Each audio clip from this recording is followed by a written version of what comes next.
Братья, сестры, мамы, папы, дочери и сыновья. Нам выпало столкнуться с проблемой, которая постигла каждую без исключения страну.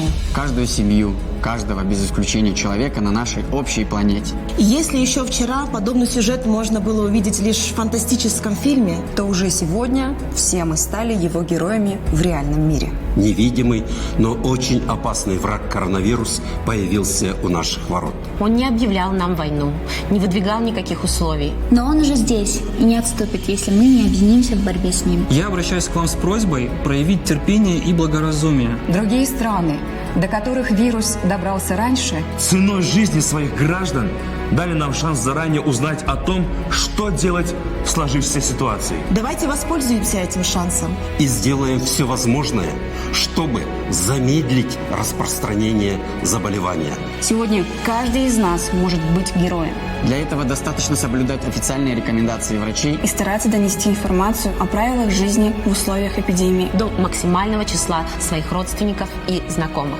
Прежде всего, не выходите из дома без крайней необходимости. Соблюдайте гигиену, мойте руки. Используйте средства индивидуальной защиты, такие как маски и антисептик. Коронавирусу не важно, где вы живете, какой вы национальности и какой вы религии. Ему нет дела до вашего возраста и половой принадлежности. Важна каждая жизнь. И каждая жизнь зависит от каждого из нас. Если мы один народ, давайте все вместе докажем это. Кыргызстан против коронавируса.